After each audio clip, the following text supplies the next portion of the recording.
Okay, everybody, thanks for joining our December webinar. Today, we are going to be talking to John and Alastair from Jersey Island, and they are founders of the Jersey Asian Hornet group, and they're going to talk about practical methods of how they are dealing with their Asian Hornet issue. So I'm not giving a huge blurb there. I hope the two gentlemen are able to fill in gaps there in exactly their roles. And if I can pass it over to John and Alastair, thank you very much for attending. That's great. I'm going to try this pronunciation. Dear Git, I hope I'm saying hello to you all in Ireland. So we're going to talk about Asian Hornets tonight. Here I am in my resplendent Asian Hornet suit. My name is John de Carteret. That's a very French name locally. I'm a founder member of the Jersey Asian Hornet group and vice president of the Jersey Beekeepers Association. And we also have online Alastair Christie, who I'll explain later, is the Government of Jersey Asian Hornet coordinator. For those of you interested, you can see, if you look very closely, there's a couple of Asian Hornets on my nice new white suit. So this is not a standard bee suit that we wear, and more about that later. So I'm not a scientist. I'm not an entomologist. I'm not even a very good beekeeper. But I am concerned about the Asian Hornet invasion of the Channel Islands, or Jersey in particular, because they pose a threat to our biodiversity in general, and under certain circumstances to us humans in particular. We're fortunate in the last 4 years, we've had quite a number of our team have been stung, and some members of the public. Two in particular were quite serious. We haven't had any fatalities, but there have been fatalities across Europe by single stings from these insects where people are anaphylactic, or where there've been multiple stings and they've developed something called toxic shock. So that the certain circumstances you will see as we go forward. So this was from back in 2017. This is what we would regard as one of our most dangerous situations. I'm going to play a short video here, if you bear with me. This is in the early days. I'm not a professional photographer, by the way. So I'm self-taught, but here we have in a late October storm in 2017, a large hornet nest fell out of an oak tree, and it's sitting at the base of the oak tree. And on this occasion, we haven't seen this since, but what happened on this particular occasion is when the nest came down, not only did it break a branch on the way down, but when it hit the ground, the nest itself fell open, and the nest structure is like an egg with the combs inside. So normally when the nest is in one piece, there's just one small entrance and exit hole. On this occasion, however, because the outer case had broken open, all the hornets were exposed. So here you're going to see the pest controller treating the nest with a pesticide in a fully, what I almost call armored suit. But you'll see my reaction going on as I play this video.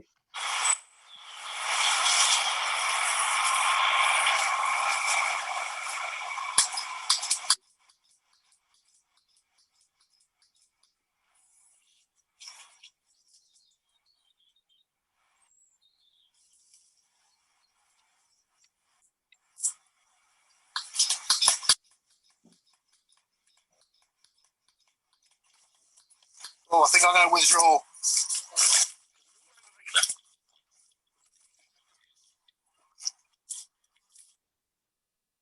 And that's about all you can do.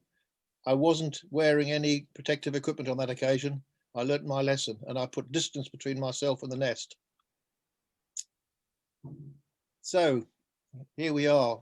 For those of you who don't know where Jersey is, we're on a small island in the English Channel, one of the Channel Islands, as you can see from the red label. We're below the coast of France, really. We're in the Bay of St. Malo, 9 miles by 5. We're 45 square miles, and we're 100 miles south of England. Why we're not French, I don't really know.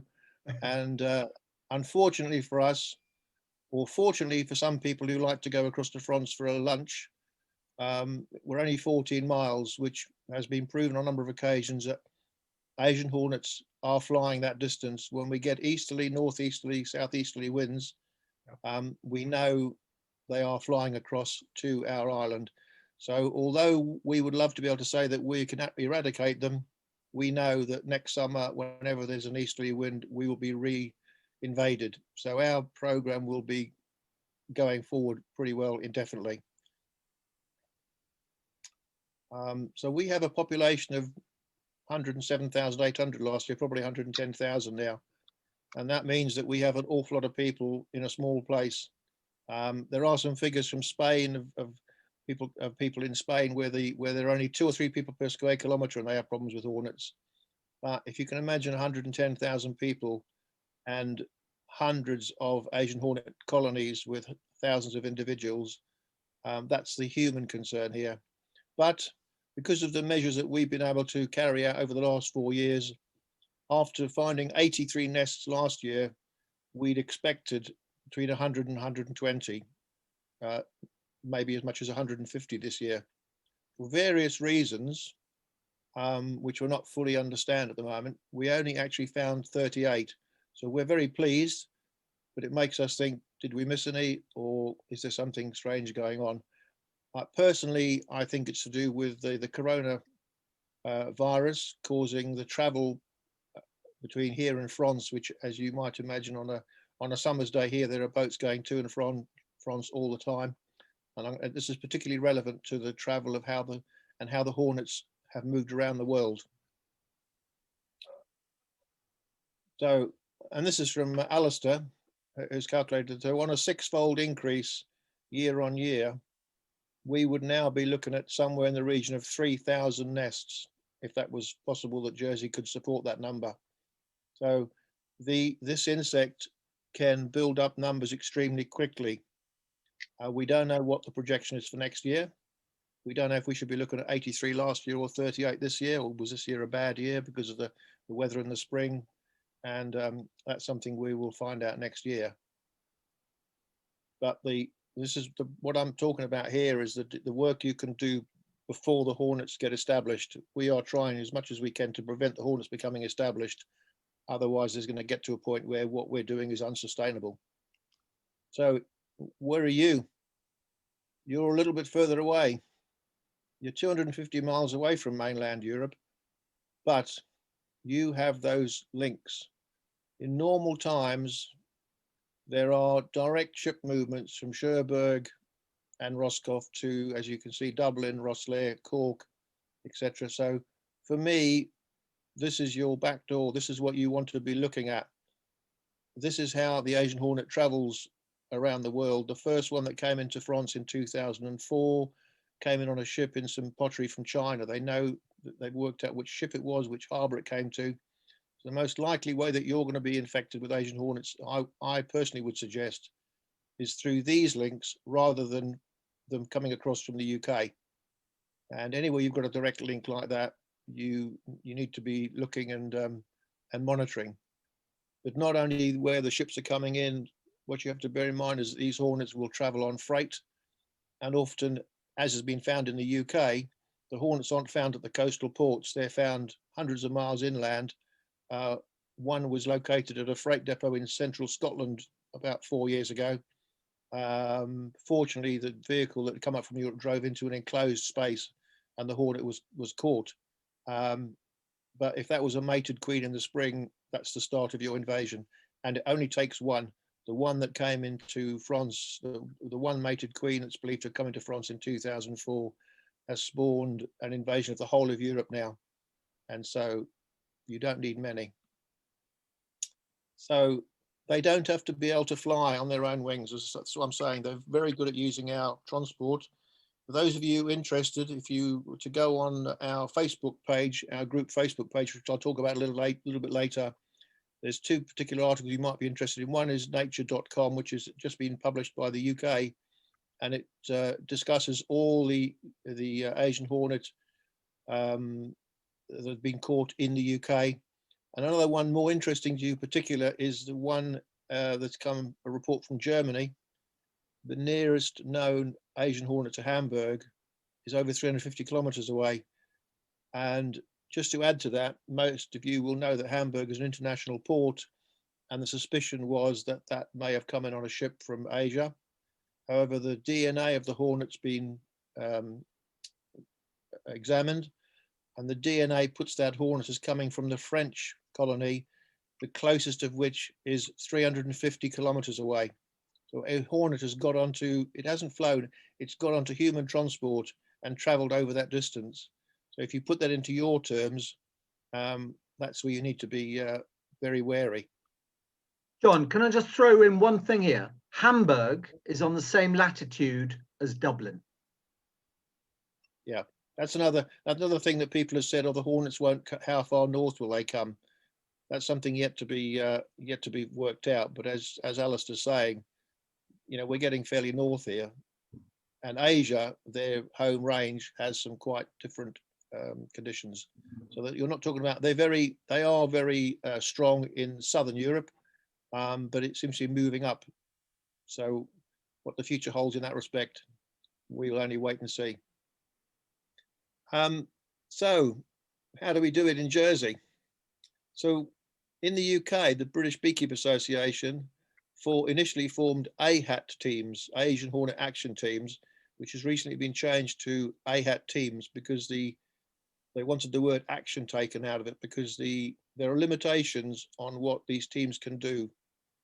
Now in Jersey, we, as members of the Jersey Beekeeper Association, we as a group joined together in 2017 rather, at the very start, and decided we were going to take some action. And we formed what has now become the group, the Jersey Asian Hornet Group. And we use the word group because we want it to be more inclusive, because this isn't an insect that government and beekeepers alone can fight. You need to bring people on board. People are our great resource, members of the public. It's an education thing here. Our children in schools know what Asian hornets are here, and they often are very good at reporting them.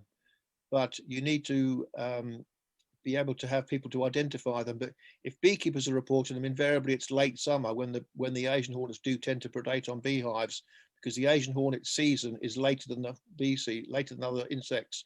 So the nests are coming to the peak in August and September.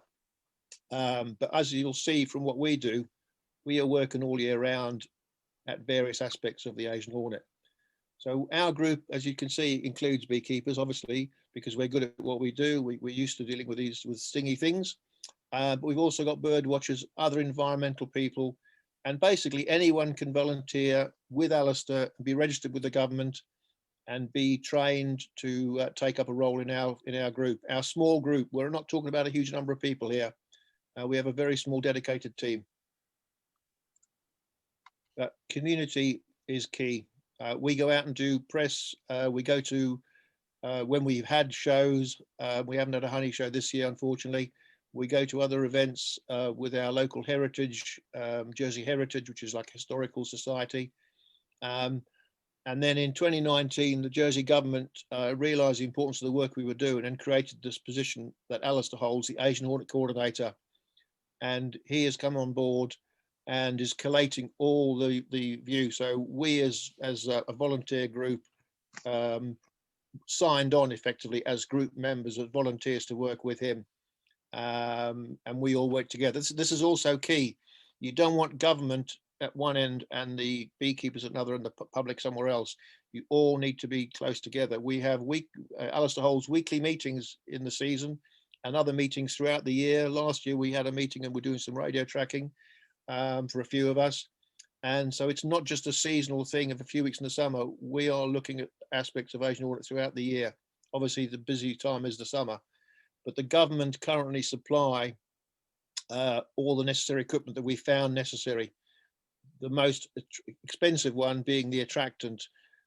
People have tried all sorts of attractant liquids. We have found year on year that the most effective is unfortunately an expensive but commercially available wasp attractant. Because the downside of that is that you could be sitting at a bait station, which I'll explain about later, with a attractant on it, which, guess what, it attracts lots of wasps and few hornets. So, but that is all paid for and financed currently by our government. How far that goes on, we don't know. They also pay, I should say, for the destruction of the nests. So there's no cost to householders who've got nests on their property. So here, I need to give you a caution. We're not part of the UK or the EU. We're a crown dependency. We are self-governing. We owe allegiance to the Queen, and the Queen is the Duke of Normandy. And historically, we were part of Normandy and France.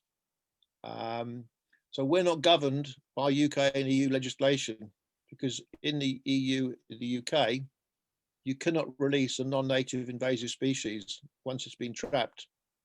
However, here, we don't have that legislation, which means that our volunteers, once they've been trained and they feel confident enough, can catch, mark, and release Asian hornets to track them to find the nest, because it's the hornets we use to show us where their nests are. Very simple means. But that is important, that I need to stress that currently for you, releasing is not on. So just a few abbreviations so I don't lose too many people along the way. Asian Hornet. We decided early on to just call it the Asian Hornet. There are about 9 species of Asian Hornet. The particular one that we're talking about here is the Asian yellow-legged hornet, because one of its identification features is the lower half of its legs are yellow. It's a Vespa valentina nigothorax. JB, these are otherwise are fairly straightforward. Jersey Beekeeper Association, Jersey Asian Hornet Group, Asian Hornet Coordinator. And the other thing, for anybody who wants to come back at the end and ask any questions, all the slides are numbered at the bottom. It's a very small number. I hope you can see, but if there's something you want to come up on and come back to me on, just take a note of the slide number and I can come straight back to it. So we spoke early on, I think that's when we were starting, about when this started. So in 2014, we knew they'd reached the adjacent coast of France at the town of St. Malo, which is where we have all, or pretty well 99% of our roll-on, roll-off fast ferries coming in and out 3 or 4 times a day, normally to Jersey. We didn't have any reports here. We didn't have any reports in 2015 either. In 2016, 5 Asian hornets were trapped near our harbour. And the assumption there is that our harbour is on the south coast, and most of the ones that have flown in have been on the east coast.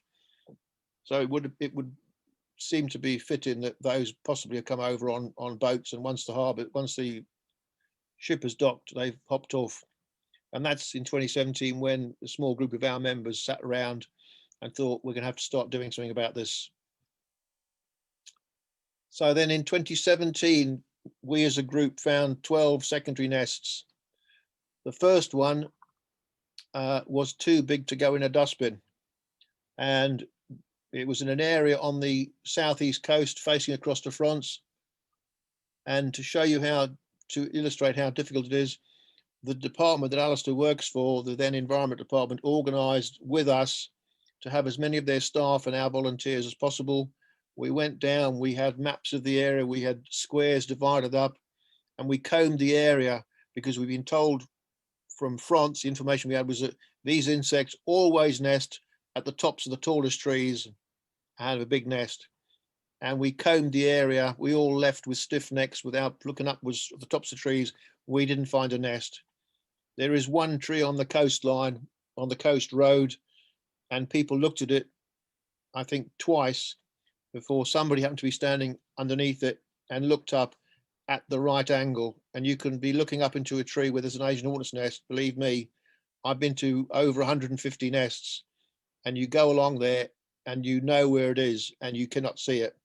They are extremely difficult to spot at times. So going on from that, 2018, so in 2017, when we started, we went for the secondary nest. That's what we thought it was all about, finding the big nests in the summer. But by 2018, we realized that the insect has a life cycle. It's in hibernation now at this time of year. The queen comes out of hibernation in the spring and builds the initial primary nest, which is what she herself builds, and she lays the first workers. And then that nest builds up to us. At a certain point, it then either continues building into what we call a secondary nest, or they leave that primary nest and move off somewhere. And you'll see more of examples of that a bit later on. And then in 2019, we created the Facebook page of the Jersey Asian Hornet Group. And if you're not a member of that, I know Stephen is. It's where everything goes, the good and the bad. We publish stuff on there. Previous to that, I'd been putting stuff on the actual Jersey Beekeepers Association Facebook page, but we wanted to try and separate it. So we are in effect two separate groups. We're not a wing of the Jersey Beekeeper Association. We are two completely separate entities, unlike in the UK, where the Asian Hornet action teams or Asian Hornet teams are part of the BBKA. That's quite an important point, because it goes along with our attempts to include more people.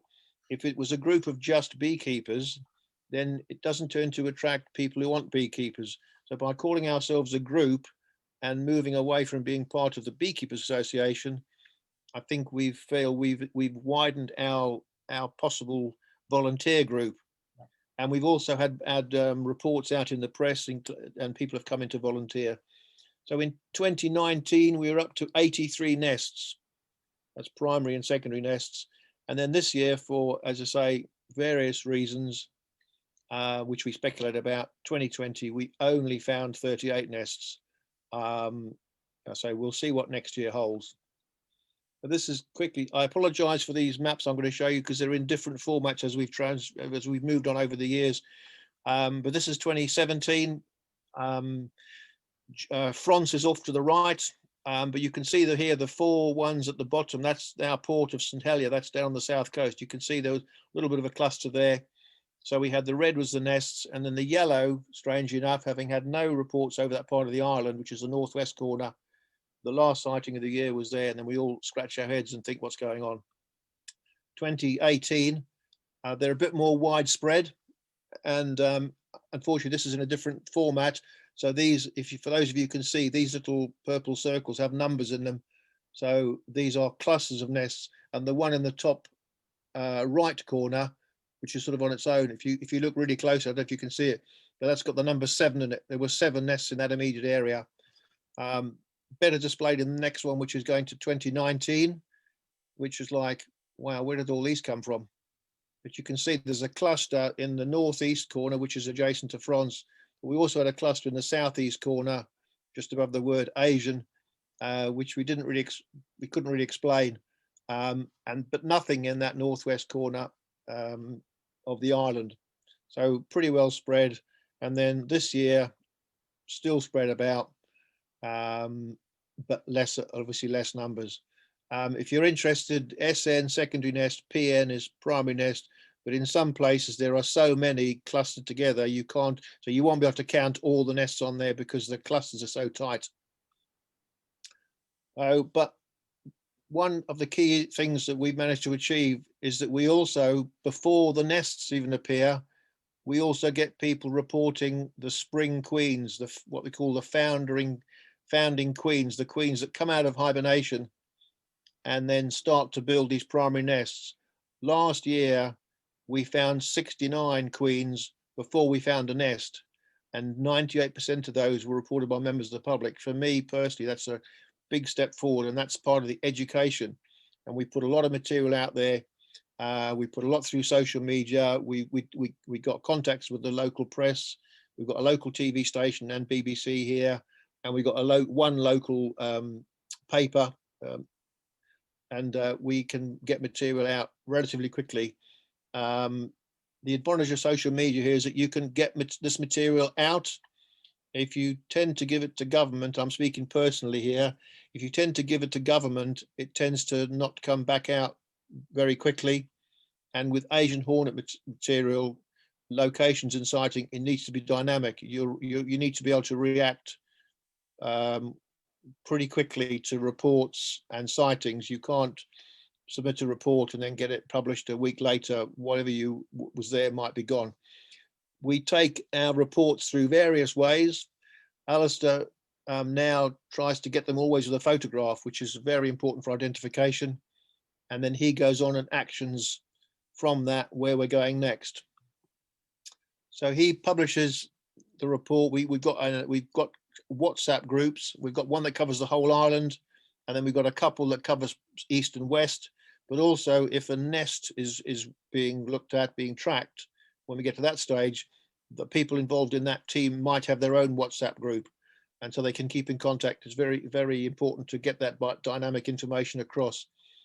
And one thing is important is when he asks somebody to go, is that it's confirmed that somebody is actually going to go. It's a bit like honeybee swarm collecting, I guess, where you ask somebody to go, but until they tell you they've been and dealt with it, you can't record that off. So the reports we get come in 3 categories. The easy ones, number 1, the confirmed ID is an Asian Hornet, and that's normally because they've sent a photograph, and most people carry a mobile phone with a camera on board. Number 2, I'll come back to. Number 3 is the other easy one. It's definitely not an Asian Hornet. But number 2, unconfirmed, as some of you might have heard before we actually started, this actual presentation, we were talking about this, that number 2 group is a huge group. And I think Alastair said that he'd been speaking to the UK recently. They'd had, was it 10,000 reports this year, Alastair? Just under 10,000 reports this year. Yeah. Yeah. And that produced one definite Hornet report. So that is a huge area, but we don't, they're easily to write off, but we don't. If it's a confirmed ID and it's a Hornet, then we would progress to catching, marking and releasing, and I'll talk about that a bit later on. If it's definitely not, it's all recorded so that we know where all this comes from. You know, we always thank everybody. We don't, you know, they're not wasting our time, because they are, if people are reporting things that they think is an Asian Hornet, it means they're looking. And that's important to keep those people on board, so that next time they report something, it might be a Hornet. The unconfirmed ones are a bit more tricky, but we tend to try and follow those up as well to find out and give ourselves a really good decision on what it is, whether it could be. And it may be that we know that there's Hornets activity in the area, so that might push us in the way, well, yes, it's more likely to be a Hornet, and we might put out a trap in the area to see if we can catch to confirm it. But that is a very important area not to be forgotten, not to be sort of we'll just record the ones that are. You have to look at all these other ones as well and factor them in. And by involving, this is where the public are involved, and by involving the public and beekeepers and taking reports, it's very easy to take an unconfirmed report and not get followed up, as happened in Devon 2-3 years ago, where the beekeeper wasn't very happy that he was sure he'd seen a Hornet.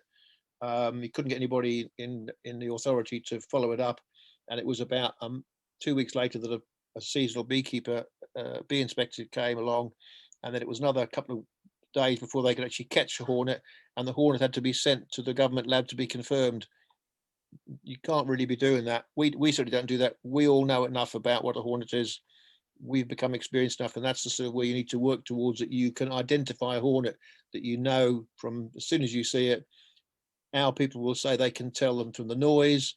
You can see from the flight characteristics, the way they fly. Once you know you've got a Hornet, then there's a lot of other things that move into that come into action. So we're looking for different things as we go through the year.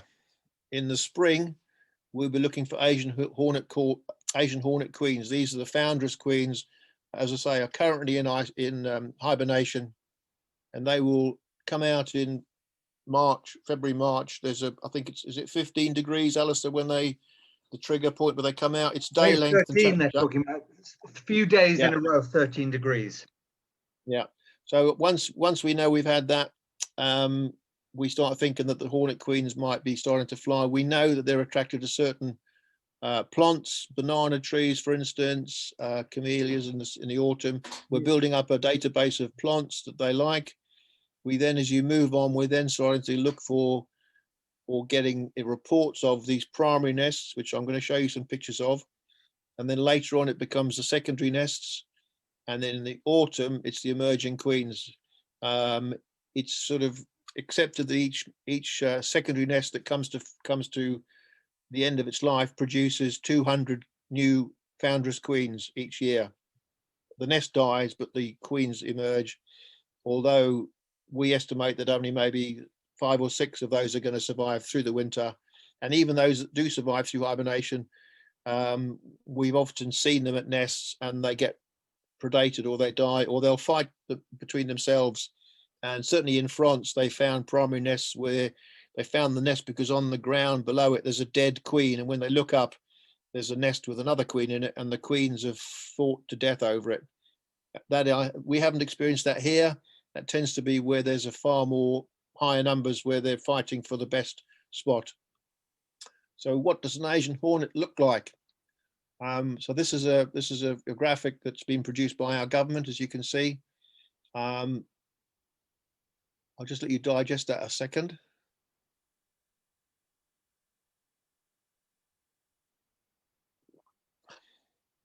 One of the issues we have is that the press often publishes pictures of the incorrect species of hornet. Alastair will, I'm sure, tell you, and I've had them as well. We in Jersey have had quite a few reports from the US of giant Asian hornets, people in the USA wanting to report hornets to us in Jersey, because in the northwest of the states and Canada, they've got these giant Asian hornets coming in from the Pacific, and they go on the internet and they see Jersey thinking it's New Jersey, and we're not New Jersey. So we have to say to these people, you ask them to join a group in Jersey Channel Islands. That's one of the issues we get. But even the UK press, a lot of my pictures have gone on to be syndicated, and I've had to say to people, look, I'm not going to give you any more if you don't get the species right, because they'll put my picture of an Asian hornet alongside a giant Asian hornet picture, and we just want to be specific on this one species. As I said early on, we decided to call it the Asian hornet to keep it simple for our public. We didn't want to use the Latin name to confuse people. If we get another species of hornet down the line, well, we'll have to deal with that. But currently we try to keep it simple, and it's just in Jersey, it's just the Asian hornet. So that's what it looks like. I think we might have already covered this one, but this is the European hornet. The coloration is different. I was under the impression that you had them in Ireland, but I'm assured not. So they're native here. I'd never seen one until we started trapping for Asian hornets. They're bigger than the Asian hornet, as you'll see, but they are much more sort of fawny, brown, gingery color. For a comparison, you can see the two there, if only the size, the European hornet on the left and the Asian hornet on the right. It's not my best photograph, I do apologize, but it does show the comparison in size and color. The European hornet is much more yellow and black like a wasp, whereas our Asian hornet has got that more yellow, orangey single band at the back and a thin one over its on its thorax, below the wings there. Not the best picture, I'm afraid. But I'm told that you haven't got the European, so that's one species, one look-alike species that you haven't got to worry too much about. What you will have is these. So Asian hornet on the left this time, hornet mimic hoverfly on the right. This is the most often reported insect as an Asian hornet, the hornet mimic hoverfly. That's the one that most people get confused with. It is very obvious, because when you look at it head on, the yellow, bright yellow line between its massive fly's eyes is very, very bright buttercup yellow. So once you've seen them, you know they're easy to identify, but a lot of people do report these as Asian hornets. And one of the reasons we also want people to be able to identify what they're looking at is not only so they report Asian hornets, so they don't kill all these other species, because one of the things we're very conscious over here is predation by the hornets on these other species, but we don't want to be the killers of other species either. We are trying to protect our entire environment, and we don't want people killing anything and everything, which is what's happened if you have an indiscriminate trap, for instance. You catch everything and kill everything. So we are only concerned about Asian hornets. So what do they look like in the real? So this is after we've taken a nest out, we leave a trap behind, and this is what they look like.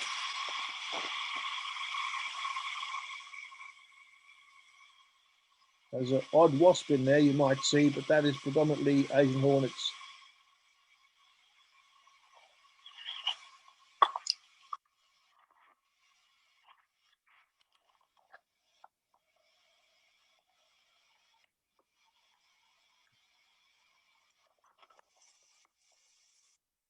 So you get an idea there between what an Asian hornet, how orange an Asian hornet looks to the yellow of a wasp.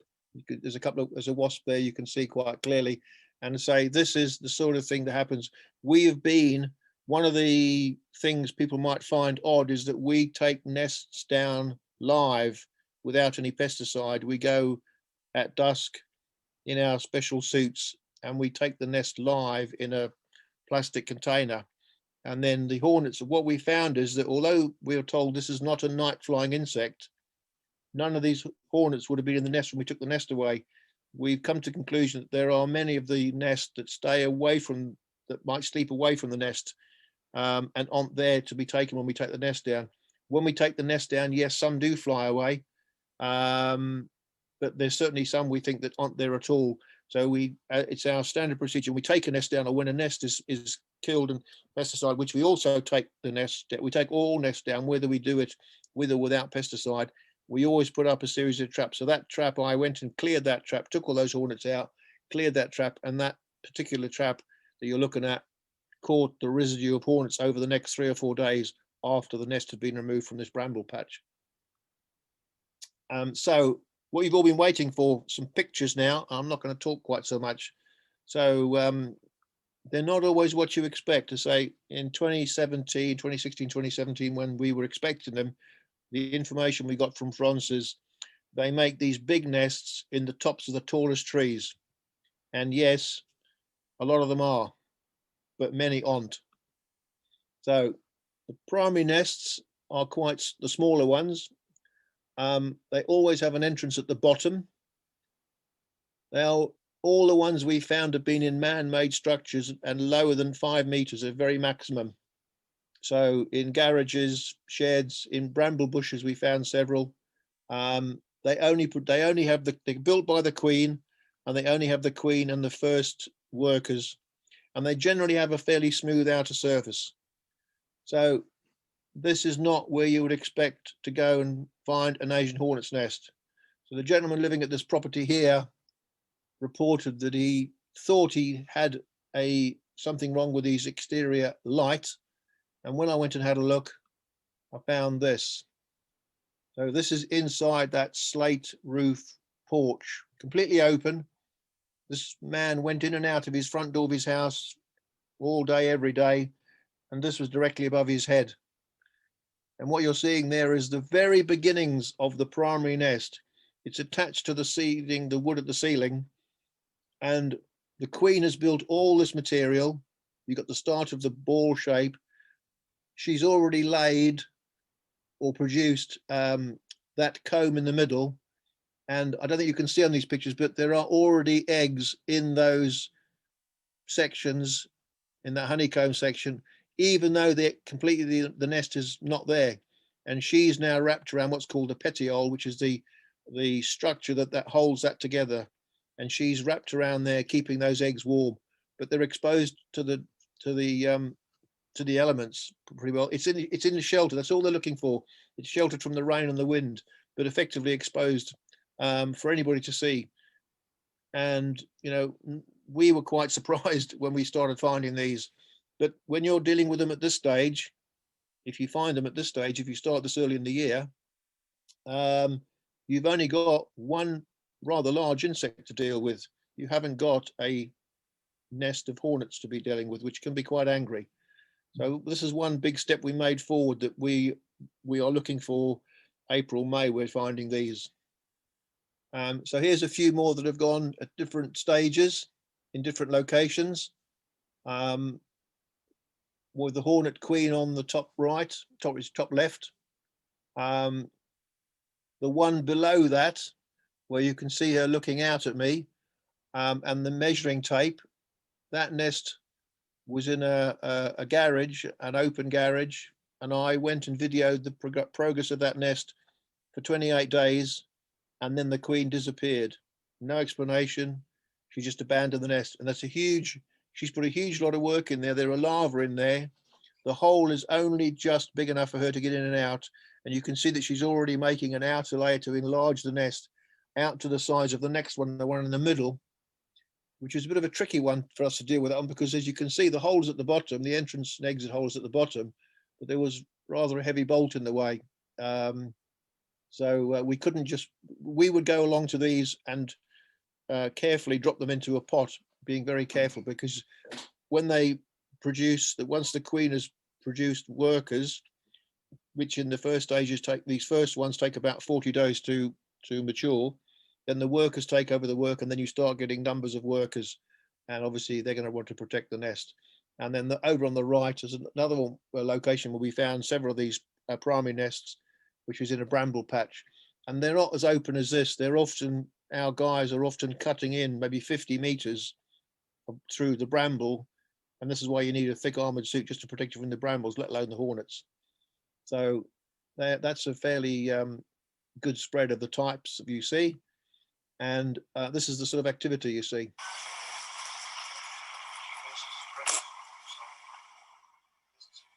So there are eggs in this nest. She's tending. So this is the Asian Hornet queen.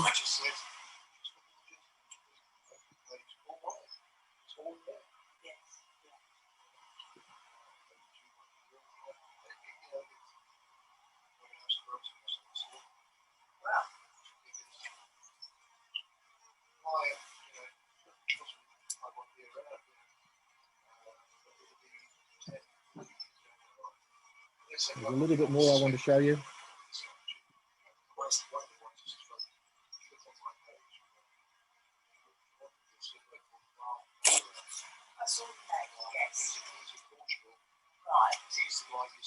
And this is her coming out and building the nest with the material between her mandibles. And the nests are all these lines of material that she produces from her mandibles. At that stage, as I say, taking that down is fairly simple because you've only got one insect to deal with. But they are quite large, about up to about 3 centimeters. And I've been to several of these nests where we thought they'd been abandoned, and then suddenly there'd be a loud buzzing past my ear. And you can see this beautiful work this insect is carrying out. So I'm looking directly up. I'm directly below the nest here, actually videoing out with a macro lens. If any of you know about photography, you'll know how far I was away or not away. And she's more than happy going about her business, not bothering about me.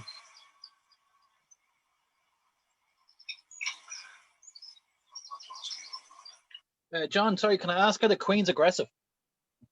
No, none of them are aggressive. The only time that we find them aggressive is when as we know, when you go to the nest. Most of the time, these are not aggressive insects. As I'm going to speak about, most of our volunteers, a lot of them are working in t-shirts and shorts. And you can see in this picture here at that particular nest, I'm in full PPE or not. And the queen is flying out past me. But this is typical of the coverage that we get in our local publication. It helps to get this out and people know it, because people, I mean, I took people to this nest, say it was there for 28 days. I took several people to this nest and took them to the entrance door and said, can you see the nest? And they said, no, we can see the light bulb, but we can't see the nest. And I said, well, what you think is a light bulb is actually the Asian Hornet's nest, the Asian Hornet primary nest with the queen. And they start off from like a golf ball size and go up to about a melon, about a grapefruit size. But for us, it's been great because, as I say, you are only having to be wary of one insect. I'd add in here that actually the queens would rather abandon the nest than pick a fight, for obvious reasons. So we have had a number of primary nests where we saw the queen there, and after John had clunked around with his camera equipment and a few other people had been in the area, suddenly the queen wasn't there. We don't know why, but we reckon that they kind of, I don't know, pick up vibrations, pick up change in CO2 levels. I don't know what it might be, but they abandon them and go and find somewhere else to invest their time and energies in. And as if to, for any of you who can't read the text on the newspaper, I'll just read you this. This is rather worrying figures that we came up with. In one of the places that there has been some published material from is Galicia in northern Spain. And there's a researcher there called Jesus Fias, who's written a lot of scientific papers which have been published. In 2012, in that area of Spain, they found 2 nests. 4 years later, in that area, they found 10,647 nests in 4 years, unchecked. That's the speed of explosion. That's what we're trying to prevent. So that's an amazing figure. And that's the figures when I give you the area about our population, that is the area of Spain where they've only got 2 or 3 people per square kilometre. And the calls for the emergency services for sting incidents accounts for about 40% of all the calls for the emergency services in that region of Spain. So this is why it's so important, in my view, that you are on the spot, ready to go. If you think you've got hornets and you leave it for a couple of years, pretty well what happened in France, then it's too late. We were lucky in Jersey that we knew they were coming. We could prepare, and that's what I would urge anybody to do. If you haven't got hornets, but there's a route in for them, which I hopefully pointed out earlier on. This is where you need to be getting, getting the identification sorted out, getting the message out to people if you see one of these things, because there's some aspect of people relying on beekeepers reporting them. But as I say, they don't tend to really predate on beehives until the autumn.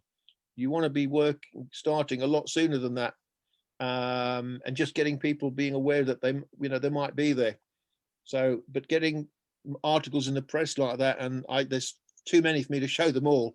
But certainly in the summer now, Alastair is regularly in our local paper, on the television, on the radio, getting the message across to people, to the public, and that is the real key to what we do. Now, this is another small nest, slightly different shape again. You can see the queen there. So the identification, you can clearly see the yellow sections at the bottom of the legs, a very, very thin line of yellow at the top of the thorax, and a wider one further down. And they hold their wings by the side of their body, not out like a fly. I normally, when people ask what they look like, I normally say they look like a big black wasp with a yellow bottom. If I haven't got a picture to hand, you can see how small that. You can see the size. So the insect is about 3 centimeters. You can see how small that little nest is. But from that nest, or from what comes from that nest, the workers, you could end up with a nest with several thousand in. This particular one in that picture was above in a lady's outbuilding. She had some tomato plants growing underneath that in pots. She'd been going to water them every day for several weeks. And when we went up there, she said, I got the local paper yesterday and I saw the picture, and I went out and thought, that looks like what I've got here. And she phoned up to report it, and this is the one it was. So that's the importance of getting it in the press. This is another one. So for those of you who do woodwork or carpentry, some of you might know what a draw knife is. It was a tool that was used to smooth off logs. And this is one of these items, a pretty rusty one, and it's on the wall on the outside of a local agricultural museum. And believe it or not, this nest is attached to the edge of what the blade would be. So they don't have to have wood, doesn't have to be, they'll attach this thing to anything. And again, you can see in this stage that the queen is wrapped around those combs, like those cells. There are eggs in there. And this was spotted by a local, a holiday maker at this local attraction here. So I developed a method of vacuuming them. So we can vacuum, because sometimes we like to get the queen off and then take the nest separately.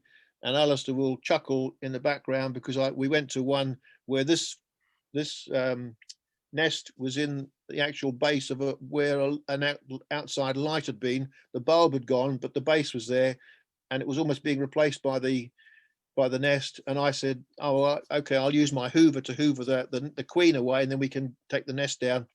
But maybe my hoover was a bit too powerful, and we ended up with the queen and the whole nest going down the tube. But again, taking them out at this stage, you only have the one item insect to deal with. And as you can see how quickly they produce, she's already laid eggs, so that when she completes that nest, the workers are almost ready to be matured. This is another one where somebody went out. This is a pool house, the soffit of a pool house, outside lights, and they were having a barbecue, and they happened to look up and thought, was that another light fitting? And no, it's an Asian Hornet primary nest, and you can see that's next to a light switch, a waterproof light switch, give you some idea of the size.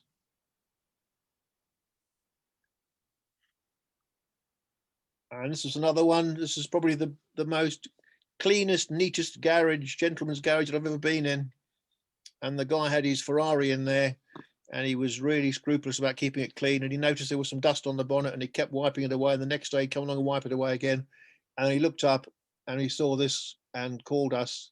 And we went along and identified it as an Asian Hornet's nest.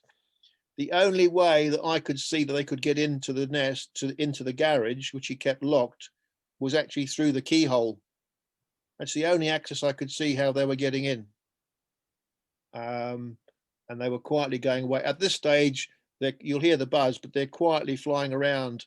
And we took this one down and I brought it home. And this will give you some idea of what was inside it. So you can see the larvae. The larvae at that stage are all still alive in the comb at different stages. On the left, you've got the individual pots. We caught them all individually. You've got the workers, and then you can see over on the right, the size of the queen compared to the workers. And I probably carried that pot with that queen in with me around the island for several weeks after that, keep them alive, because if I can go to a public talk or a presentation with a live Asian Hornet in my pocket, that is a huge educational benefit, because you can show people dead hornets or pictures of hornets, but if you can show them a live one, some people don't agree with that, but I think the benefits of showing people and people being identify what an Asian Hornet is outweigh what it might do to the hornet. Give you some idea. You can see clearly the difference between the worker on the left, albeit a young worker, and the queen on the right. So where else do they nest? Well, this is in a bird nest box, as you can clearly see, but this wasn't a bird nest box in a quiet garden. This was over a public road at an area on our scenic north coast, where hundreds, if not thousands, of people had walked directly under this nest box, and the hornets were quietly going about their business, flying over the people's heads. And it was only spotted because a tractor driver drove out of a field and he stopped to make a call on his mobile phone, and because he was that much higher up, he was on eye level with this nest, and he reported it. And on this property, we subsequently took this away, and we subsequently found a secondary nest nearby, and also two, what I'm going to call other nests, tertiary nests, which I'm going to come to a bit later, because there's not only primaries and secondaries, we have now coined a phrase for other nests. So what are these? The second group of nests are the secondary nests. This is the one that you see in the press. These are, say, generally 20 to 50 centimeters. They have a single entrance and exit hole, which sometimes doesn't look like that, but you'll see on the coming pictures. They normally face east. They're normally higher up, over 20 meters, and these are usually in trees. About 50% are in trees. They tend to nest just inside, just off the crown of the tree in the canopy. And to give you some idea of how difficult these things are to spot, we tracked one down to a copper beech tree, and we found that, got hold of the pest controller, told him which tree it was in, told him where it was. He went along, and 20 minutes later, he was ringing me up saying, I'm standing here under this tree. I've been here 20 minutes and I can't see it. And I said, you've got to go to a particular point across the road, put your shoulder against the corner of the house and look up, and then wait for the wind to blow. And as the leaves parted, you can just see it. We had information earlier on that we picked up from France that they tended to like nesting in the tops of trees that were on the edge of a valley with a stream or water below. And we found that to be work here as well. We've had quite a few like that. Probably the most complicated one was we had one that was effectively above one of our water reservoirs, where because of the proximity to the reservoir, we couldn't use pesticide. None of our commercial hoist operators had equipment. It was about 100 foot. None of our commercial hoist operators had equipment high enough, but also narrow enough, because we have very narrow roads in Jersey, and the only vehicle that we could get to the nest was the local fire service high platform. The firemen were it was something they hadn't done before. And there's videos of all that stuff on the Jersey Asian Hornet group Facebook page, or if it's before 2019 on the Beekeepers page, they're all there. We put them all out for people to see what it involves. These can be, on that occasion, we laugh about it now, but I was asked to sign a document saying that I was hiring this piece of equipment for £250 an hour or something. I didn't actually end pay, but it was a paper exercise between our government departments. But somebody had to be there to sign that off. The nests tend to have all sorts of folds. You'll see that in the coming up pictures. The nests tend to have all sorts of folds on the outside, and they produce in September time males and gines. That's the males and the drones, as we would know them in beekeeping terms, and the gines, what will become the female, what are going to become the queens. And that's an area we're very interested in. We're trying to identify these queens from various means to know when they're produced, so that it gives us some idea. It's a critical time when you get to autumn that you want to find the nests before any queens emerge, because then you need to try and, you've got to expect that next year you might get a new nest coming up in the area. That's something we try and avoid. So this is what they look like.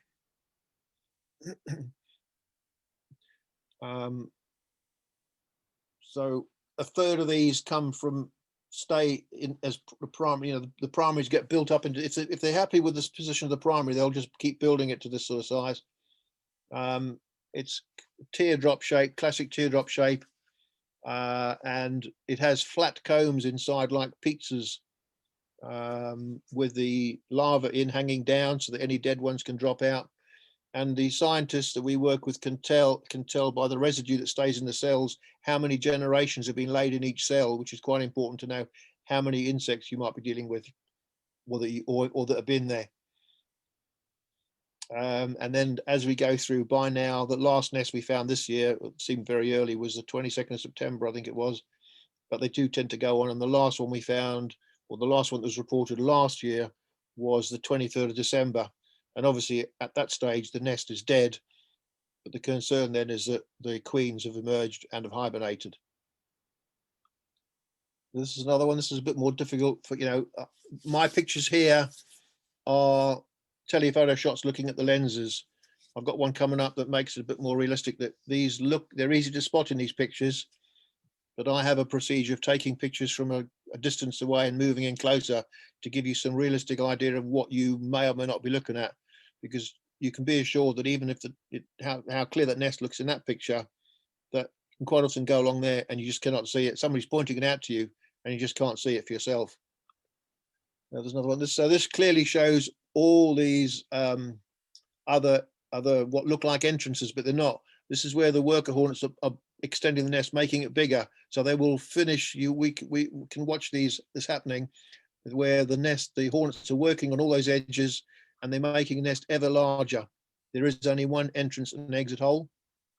In this case, it's pretty well just to the top right of the picture, where you can see a cluster of hornets. You can see the orange faces.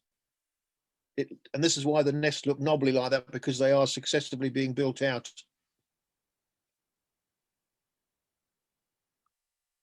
But they're more like this to find. You should be able to see that one because I've kept it in the center of the picture, but it gives you some idea how difficult, when they're high up from the ground, how difficult they are to spot when you're looking through foliage. And the nest, because the nest is made out of wood, pulp, you're looking at a natural color in a natural surroundings. They are not easy to spot. But it becomes competitive though. Some of our people are quite competitive and want to be the one to find the nest. So here it's a bit more obvious. This is obvious for two reasons. A, because as you'll see from the top of the picture, the branch that this nest is attached to has been cut away. So in this case, the nest was found. The first stage of the removal has taken place, in that the people have gone in, suited up on a cherry picker, and cleared away all the surrounding foliage, that the nest is open. And then we would come back at dusk, all according how we're doing it, normally come back at dusk and then go up, and as crazy as it sounds to some people, go up and put an industrial plastic bag around that nest, and take it down live, put it into a bin. We now put them into, dose it with CO2, which is something that was developed by one of our members here, a beekeeper called Bob Hogg, who's one of the main people in our group. And the CO2 doesn't kill them, but it certainly sedates them, and then it gets taken off and put in a freezer. The beauty of that technique with no pesticide is that we can very quickly then take the nest back out and then dissect it, which is something we're doing. We try and do with a nest as we go through the season to see how they're developing. So if you've got pesticide with the nest, then you've got other issues that are of concern.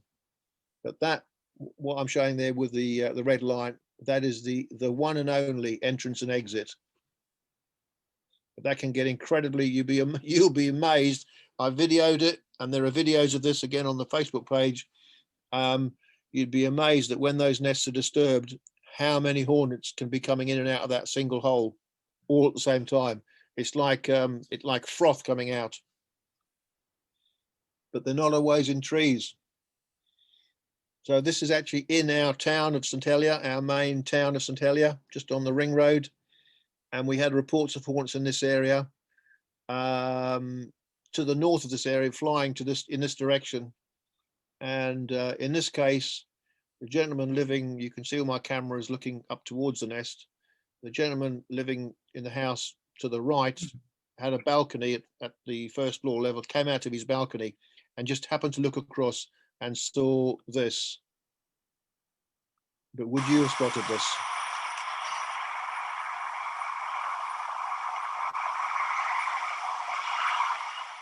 If you look very closely into the top of the shadow, you can see a little orange face. There's invariably a guard at the door who will often challenge the hornets coming in. These are flying in quite easily, but there is a guard there to challenge any other invaders. But spotting this sort of activity is very difficult. And that is about as much as you're going to see. You're not going to see swarms of Asian hornets.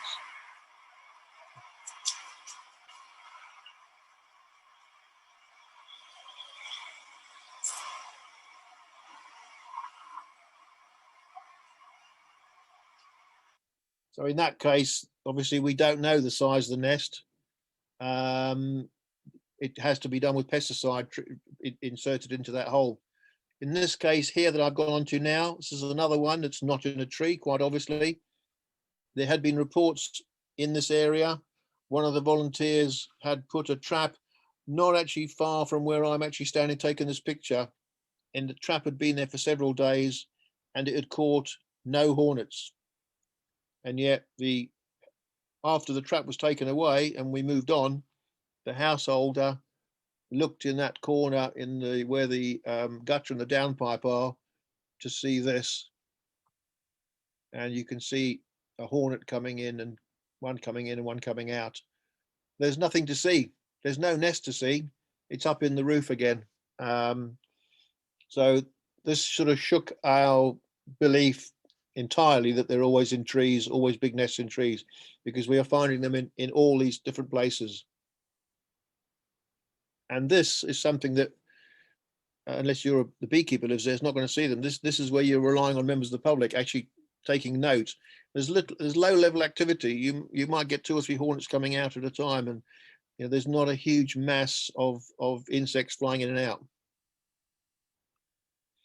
So this is where things get a bit dangerous. One of the warnings that Alastair's we've been putting out for the last few years, and certainly in Europe where people have died, is where people are cutting hedges.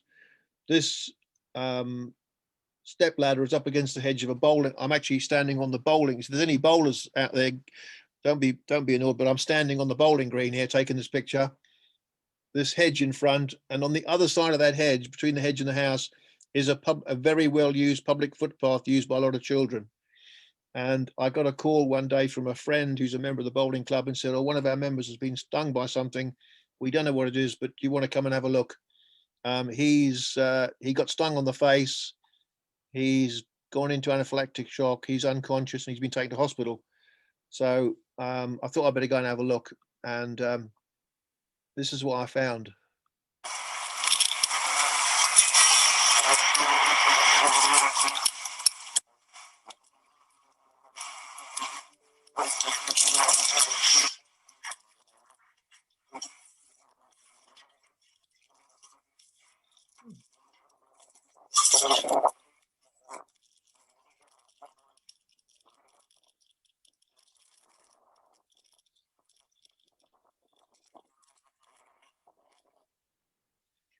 Needless to say, I'm wearing a rather thick suit, but it gives you some idea as well as how far I had to be away from the nest before they left me alone.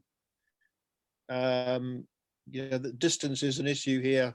If there's a nest, they're going to protect it. They are ultra aggressive and protective at the nest. This is the real dangerous part about Asian Hornets. This is where they're most dangerous. So this is another similar one. This was a bit longer, I'm afraid, but it'll give you some idea. So this was in a garden. There were actually two nests. One was in the top of a tall tree, about 20 meters away, top of a big fir tree. Unfortunately, the gardeners on this estate, one of them was going to cut this hedge, and they happened to have a closer look. So this is a little bit longer, I'm afraid, this one.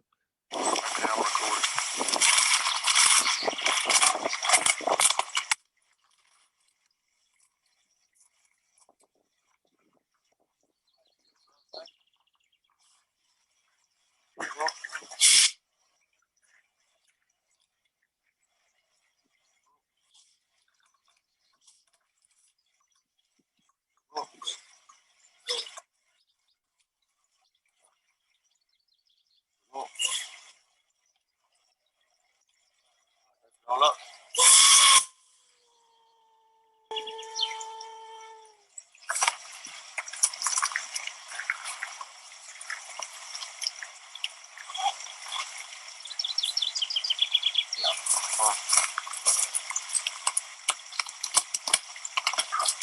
So you can see here that he's wearing the protective suit, and this was a couple of years ago, so they were being a bit maybe over generous with their pesticides.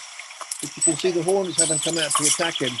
In fact, they're quite happily flying in and out. And if I was to let this video run through, I moved my camera position much closer to the nest, and you can see them coming and going and pick up the pesticide on the way in. But the nest is at eye height, so somebody walking along there could quite easily with the hornet flying out. And if you cut that hedge, whoever's going to attempt cutting the hedge back is in mortal danger, because you can see how close the hedge is to the outside of the foliage. But I'm going to reposition. I'll just give you a couple more minutes of that. Give me a second. And they're not attacking us, as you can see in this case. And I'd gone to the other side of this hedge before, and the nest inside there was about the size of a football. So potentially several thousand hornets.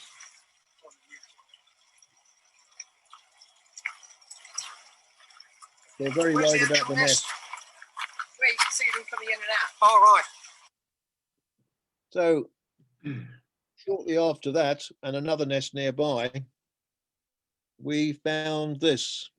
And this is what we started to term a tertiary nest. It's an unofficial term that we've used, because what we found is on numerous occasions, if the nest removals or destruction aren't carried out effectively, you get hornets flying off. Now, we don't know, there is a thought that the first one to leave is the queen, because she doesn't want to be removed, and obviously workers. And in these two pictures, you can see this cornice that these hornets are on in the bottom right-hand picture is 2 stories up. And I've got a video of that. If I showed you the video, you would not believe the activity going on there. It looks like I've speeded it up in real time. They are just intent on building comb. When we went and removed that at night, that piece of, you can hardly see it, but there is a little bit of comb there that they'd already built. And if you go to the picture on the left, you can see that there are eggs in the cells. Now, we don't know whether those eggs would have matured into insects, because this was fairly later on in the season.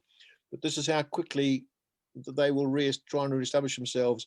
Quite often, this will be too late in the season for them to produce a new effective nest, but it still means you've got hornets flying around. So this is one of our issues this year, trying to become more effective at dealing with the nest, the removal, and getting all the hornets, rather than leaving some to fly off, which has always been an issue that we found. But as I say, you can clearly see for yourself that egg in that cell, and there are eggs in all those cells. And that was a tiny bit of comb that you would never think would have held that. So that's what we call tertiary or satellite nests. Now, this is the sort of equipment that we're wearing to do this work. On the, if I start off with a picture on the right, this is from a couple of years ago. This is a pest controller. These are suits that our government bought from a company in France. They're 8mm thick of heavy cordura. It's a complete zip-in suit. The gloves are zip-on, and the hood is, you can see, has got a zip-in visor. The problem with them is they are not breathable, and the visors steam up very quickly.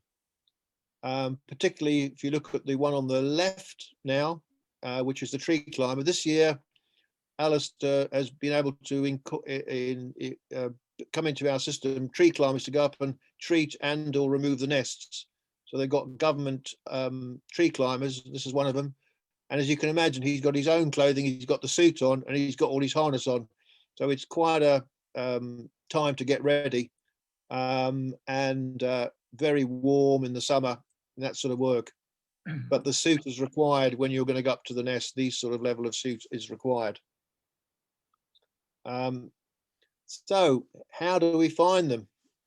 Well, we track them. We catch a hornet, and we mark it. Basically, we started off marking it with a queen marker pen, and then we record the time and distance, the time it's away from the bait, or which I'm going to show you. Or we may attach a radio transmitter to track it. Or more recently, we're experimenting with dog tracking and dog scenting, and that's looking very promising. Important to map these areas, and so you know how successful you are. Either doing it on a handheld GPS, something like that. Well, that's proving a bit difficult. Or just by having a printed out map and having the lines and times marked on. And by looking at that data a couple of years ago, I was able to see that when the Asian Hornet was away for 4 minutes from the bait, when it came back after 4 minutes, when we eventually found the nest, we found it was plus or minus 400 meters away. So as a general rule we use here, it's called John's observation. It's not a calculation, it's an observation, that whatever time the hornet is away from the bait that we put out in minutes relates to the distance of the nest, and that's been fairly successful. There is a plus and minus, and we're trying to fine tune that all the time. For the radio tracking, this is how it's done. The hornet is captured.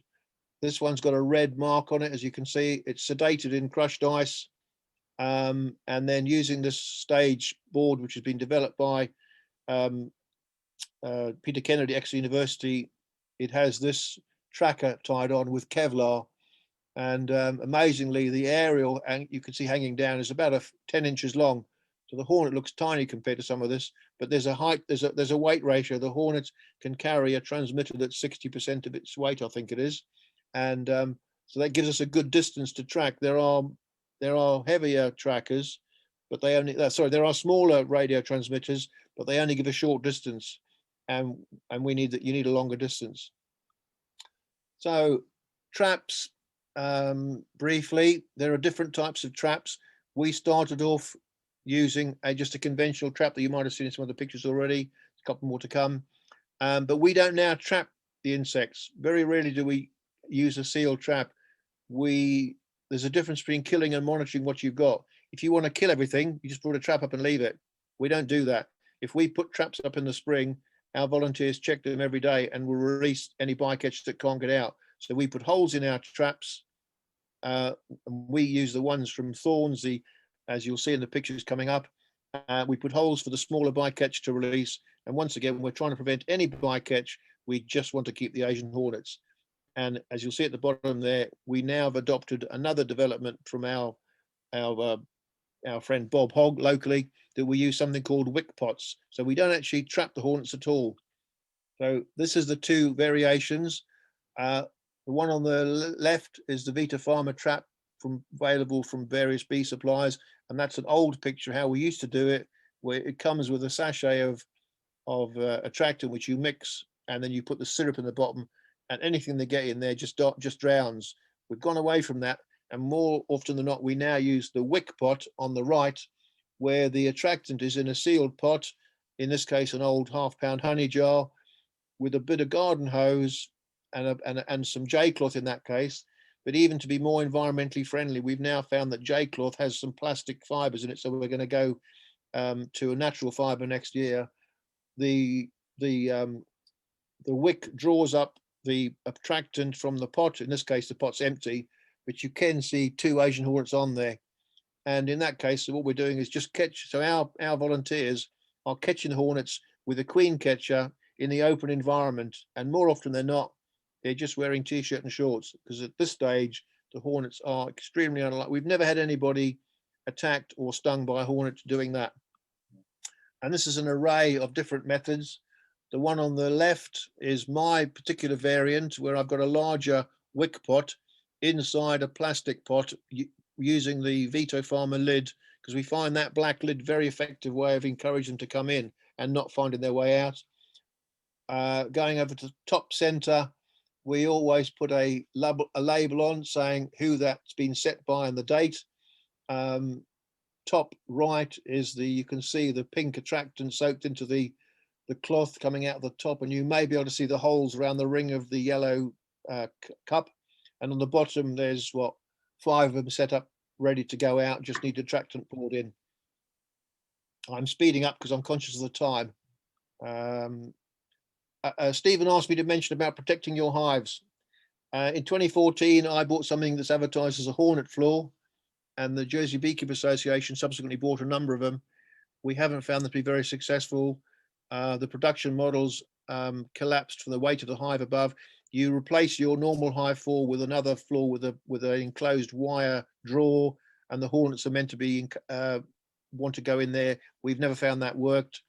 In France, they have something called a muselière, or a muzzle, where you have a mesh muzzle over the entrance to the hive, which the bees will fly through, but the hornets tend not to want to fly through, because the hornets hover outside your beehives facing out, because what they do quite often is they catch the bees coming back heavily laden, slow flying, they can't maneuver very much. That's the ones they often go for. I've heard of people putting up fruit cages over their entire hive. That's another one. That's just trying to interrupt the flight path of the hornet that wants to hover and doesn't want to land until it catches something. Electronic harp is something that's been developed, I think, in France, which is a system of wires, thin like cheese wires in a frame with a battery charge, a bit like you can get they sell them as a hand racket that's got a charge in it for insects. People using that. In France, a lot of beekeepers just have a badminton or tennis racket and whack them, because they're quite slow moving at the hives. However, we have found, and one of our leading beekeepers here this year had his hives under severe attack. He didn't take any of these measures. He might have had a muzzle on the hive, but he didn't take any of these measures. He was out to find the nest. That is the critical point here. You can protect your hives. And there is a report from France of a beekeeper standing at his hives for 2 weeks with a tennis racket and hitting every hornet that he saw in 2 weeks, killing everyone. And at the end of the 2 weeks, there was still exactly the same number of hornets. It doesn't work. You have to protect. That might be a bit controversial to beekeepers, I accept, but you have to find the nest. Only by finding the nest will you stop the problem. And this is the power of Facebook. So I'll play this. This is 15 hornets in a trap. The trap's not set correctly, I hasten to add, and there's a lot of bycatch in, but the power of social media. These figures from a couple of years ago. When I looked, I was amazed to see that this 15-second video had 45,000 views on Facebook. So as I say, that's not the correct way to put a trap, but it illustrates the issue. Where the nests are, this is a chart that I've kindly passed to me by Alastair. You can see on the right the species of tree. Again, we were told they were predominantly in sycamores, and sycamores account for the most of the nests, but they will nest in all sorts of trees. In the center, all the other ones, we've had nests now underground. We've had nests on cliff faces. And again, on the far left, the breakdown of nests this year: 22 primaries, 15 secondaries, 1 tertiary, giving us a total of 38. So the information that we got from France 2 years ago, we now think, yeah, we started off like that, but we've learned an awful lot more. And that's why we're here giving this all to you, so that you know that, these insects will turn up anywhere. So thank you very much indeed. I hope you've enjoyed that. I hope you find that useful. I'd urge you if you want to find out more, to go on our Jersey Asian Hornet group. I've even got a YouTube channel, although it's not very up to date, the Jersey Asian Hornet Diary. And we are, what I would say is, we're at the center of Asian Hornet in France, but in Europe, because basically recently a group set up in Belgium. There's another big group being set up in Belgium that I know Alastair's doing a web chat with tomorrow. The Hornets are in Germany now. We got a lot of people that come to our page and post material on there, and there's some great pictures. So thank you very much. Hope you enjoyed it, and I'll let Stephen come in. Thank you. Thank you very much, John. That was fantastic. Alastair, I think there's a few questions for you there that you've seen. If you wouldn't mind popping in and answering them. I've done most of them by typing answers, but there's one. Sorry, somebody asked a question that about primary nests and secondary nests, and I think that was intended that I should answer it live. I have typed something, but secondary nests are usually located within sort of 60, 70 meters of primary nests. And I typed that that relationship at a certain time of year, usually around August, is actually quite valuable. So this year we got a call to a primary hornet nest in the 4-inch thick cavity of a garden shed. And at that time of year, we knew that there was likely to be a secondary nest in the area, and we were lucky enough to see a single hornet fly out of the knot hole in the shed and shoot off like an arrow, gently rising towards an oak tree. And I sent one of our volunteers round the corner to the oak tree and said, go and have a look at that tree. And she came back about 2 minutes later saying, yeah, there's an enormous secondary nest in it. So we got lucky, and it's very satisfying when you have that luck. I noticed Keith has just posted a question about primary nests completely deserted. Eventually they are. The queen abandons the primary nest with, I would have thought, the majority of the workers, and they go off and form the secondary nest. But we've not witnessed it ourselves, but we believe that there is an ongoing relationship between the primary nest and the secondary nest, with workers traveling backwards and forwards until all the larvae have pupated in the primary nest, and then it can pretty much be abandoned. But having invested the time in the primary nest and those late larvae, I don't think they're going to abandon it completely. But eventually, when everything's hatched out, it is abandoned. Sorry, one more question. So we have sentinel hives have been placed near adjacent ports in Ireland. Would you recommend that they be placed right around the country? No. And I actually wouldn't do it with hives either. I would do it with traps that are specifically there to trap Asian hornets. And I'd have them monitored, in a way that situated in places in a way where somebody perhaps doesn't have to travel too far or take up too much time doing it. But I wouldn't rely on sentinel hives to do that in the way that John indicated. Is often the hives are being predated upon rather sort of mid to late on in the season, rather than catching, say, queens that have hibernated in freight and traveled over, those sorts of things. So I'd do it with traps rather than hives. Traps. Okay. Can I comment on that? Yep. Can I just comment on that? Just add that I think the evidence for that is that I know the UK have got sentinel hives around a lot of their ports, but they've just said in the paper that I quoted that all the incursions, which are all different incursions into the UK, the ones they've had, they've all been found inland. They haven't caught any or very many, and certainly none at sentinel hives. Thank you.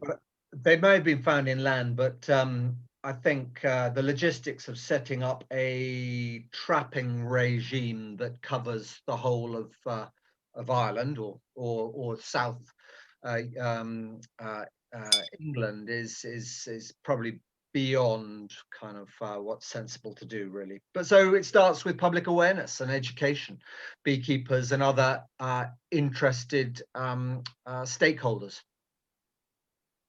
We have two more questions. So the easiest question to ask first is the most success in trapping queens in the spring, and that's from Keith. Most certainly, yes. We've been fortunate this year to find a couple of late queens, but it's very satisfying catching the queens in the springtime. Certainly when they emerge from hibernation, they're looking to feed themselves up. And they are also looking for places to start setting up their initial nests. So they often seem to be found kind of in kitchens looking for food, or we've had a lot of success with the traps. It's part of the armory. It's not the whole solution. You can't just do the trapping, but it's certainly we've found a good number of queens in traps, and just generally being reported by members of the public. Okay. Last question we have here is, what is the difference between a primary nest and a secondary nest, and how can I tell the difference by looking at a nest in isolation? That's from Margaret. Okay, well, John covered that, but the primary nest is what the queen sets up initially early on in the season. Our first primary nests this year and last year actually were the same, reported on the same date, which is the 12th of April. So the queen starts the primary nest on her own. 40 days later, the first workers will hatch out.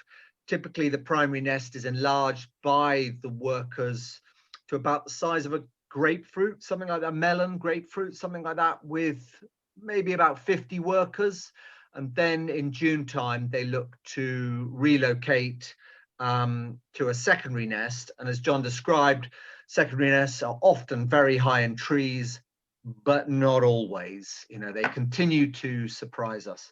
Telling the difference at a nest in isolation, well, you're looking at the size. Primary nests tend to be much more smooth, have a kind of complete envelope around that nest. Secondary nests are a bit more teardrop in shape, and often have sort of what looks like extra entrances, sort of folds and pockets on the outside, and those are part of the sort of construction of the nest. Primary nest entrance is always right at the bottom of the nest. As it secondary nest, it's about a third the way up the side, never right at the bottom. And secondary nests are, of course, a lot larger as well. Question here from Brian: what is the attractant used in the trap? Okay, so we've tried a number of different attractants, and I'm not saying there aren't better ones out there, but we have settled on an attractant called Trapit that comes TRAPPIT, comes from a company called AgriSense. And talking to the Belgians last week, they were using all sorts of homemade recipes, which you'll find on the internet, involving wine, brown beer, and all sorts of things. But they've actually gone on to using Trapit. It's quite expensive. It's about £42 for 5 litres. But in mainland England, a lot of the different Asian Hornet teams have actually got together and bulk bought by the pallet load, actually, for their trapping efforts. But that's the best one we found, called Trapit from AgriSense. Can I just add to that? Can I sort of add to that quickly? So that's actually a wasp attractant, so it obviously attracts wasps. But recently, one of the people who's come onto our Facebook page is a gentleman, a research scientist from South Korea, where this particular species of Asian Hornet invaded in 2005, and he came on, and I've had a conversation with him, and I said to him, well, surely in the 20 years that you've been dealing with this particular species, you must have come up with an Asian Hornet bait specific to this species. And he said no. And if somebody could come up with a specific a bait that only attracted this particular species, didn't attract wasps and other insects, they would be on a winner. But at the moment, this Trapit, which used to be called Cetera, it's now called Trapit, has been consistently the most effective, but also the most expensive. But you have to go with what works. There is further work to be done on that subject. It's slightly frustrating that being in France since 2004 and there's so little research on attractants specifically for Asian hornets. And I'm not talking sort of kind of beer or wine, but actually focusing right down onto specific chemical molecules. In many of the research papers, molecules like isobutanol, acetic acid, hexyl butyrate, they're mentioned, but there's a lot more research to be done on that, I believe. Keith comments, the Asian hornet sounds very like the life cycle of wasps, except for the high secondary nests. The life cycle is identical. I don't know whether wasps transition to a secondary nest actually, but the life cycle, yeah, is the same. A question from Pat: is there any predator for the Asian hornets? Probably in Asia, yeah. Nothing that we in Portugal, where they've got nests every few meters, basically, they have found some residue from some nests in some honey buzzard nests, but only a very small amount. Yeah. That's not a species of predator that we have here, the honey buzzard. We do get them coming up from France on a really warm day. You're not going to get them. And apart from that, no, there isn't anything else. Yeah, there's nothing that I'm aware of. Okay, last question from Tom Williamson. Will you ever reach a point when you stop searching for nests and decide to live with them? God, that's a bit of a government question. At the moment, there's no sense that that is the case. We've done well this year with 38 nests. We're lucky to have a very motivated, engaged group of volunteers, the Asian Hornet group, to do the tracking. I'm the only kind of paid person working on Asian Hornets. And we're lucky with that area of water around the island that acts as not an impenetrable pull, but at least some sort of barrier. And I'm becoming increasingly convinced that as long as we can maintain public awareness and their motivation to report them, and then we can act on the hornets when they're reported, that we can control them in Jersey and not lose control of them in Jersey. I mean, I think if we ever got to a situation where we were, firefighting maybe, 120 plus nests, then I think we'd have come to the conclusion that we had lost control of the situation, and we may have to rethink things. Okay. One of the other issues, can I just chip in there? Go ahead. One of the side issues there is that we were told, and one of the things we started off early on was that they like nesting around us. In particular, they would be round in our town. We have found some in the town. One of our concerns this year, early on, when we were having our meetings in spring, was that there'd be a proliferation of nests within our urban. We have had nests in houses because I've shown some, but basically no. But if the nests, if they started getting huge numbers in our town, there would be a human health issue there, because you're introducing these hornets, which are themselves aren't aggressive, but you go and poke your finger on the nest and your life is in jeopardy. So a lot of the people who've died in France have been people going out just to go out and do their gardening, to come and cut back a shrub or cut a plant, because we've had them in little variegated bushes. They will nest anywhere, and they are probably more aggressive at the nest than anything else we've had to deal with. One more question here from Keith again. What about DNA that will leave further generation infertile? Because they're based on the single queen that landed in France, yeah? What's the chances of them succumbing to infertility?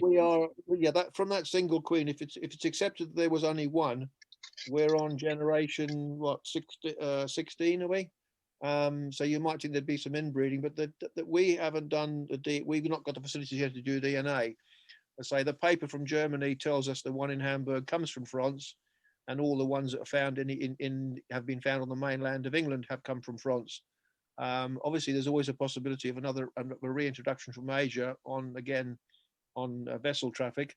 But obviously, one of the reasons that I got involved, and my mantra is now is the time to do the work at the very beginning of the invasion. If you leave it too late, when they're established, then you really up against it. But my hope in doing that is that we can, I'm not saying we're going to hold them back, but we can suppress the numbers long enough, because now there are an awful lot of people across Europe in the scientific and academic communities working on a solution. Whether they're going to find an effective one, we don't know. Okay, I think that's all our questions. Guys, do you have any more comments? No, I mean, as we were talking earlier on, I'm not sure how you're sort of set up in Ireland to face up to this threat. I've always encouraged close collaboration between all the different stakeholders, and I would encourage people to sort of have these conversations now rather than when it's too late, and look to set up the various sort of infrastructures that can support any incursion of Asian hornets into Ireland, and face up to them at the very earliest opportunity. It is a difficult one, I have to accept that. I mean, I think in the UK they've been finding that there's a lot of public awareness kicked off, and people are standing outside garden centres with banners and everything else, and they don't really have them there. So you've got to be careful in some respects that you don't end up with sort of awareness fatigue. Yeah. That's one of the challenges you have to sort of face up to. But have the conversations now, and put a plan into place now rather than when it's too late. Gentlemen, I think thank the you. other thing, just one other thing, if I can add, the other thing that's it's very important is the seamless connection between the people on the ground, whether they be volunteers, and the government agencies that Alastair represents here, is having that seamless relationship. We all work very closely together. We meet regularly, and we put everything out for people to see. We want to engage the public, because you really need the public on board. And be ready. Don't think you're not going to get one for 5 years, because you could get one next year. And if you can get one, you can get others. So take the time now that you haven't got any to get prepared. Get the identification sorted out. Get leaflets or whatever sorted, ready. And it may not be you, but it may be the national parks people who've got to do that. But and that's the other thing I would urge, is have some connection with the people in your area that are going to actually be dealing with it, and how they're going to deal with it. That's fair enough. Thank you. Gentlemen, you've been absolutely legendary. Thank you so much for giving us your experience. I think you're getting a lot of thanks from the different people in the chat. So thank you very much, everybody. And I put my email address in the thread there. Happy to answer further questions. Hope I'm not completely inundated with them, but I've always taken the view that very happy to help others and learn from others as much as possible. Gentlemen, thank you very much, guys, and have a great night. And thanks to everybody who attended. Yeah, thank you, everybody. Thank you for inviting me. I hope people find it useful. Thank you. Very useful. Thank you very much. All right, guys. All the best. Good night. Yeah. Good night. Okay. Good night.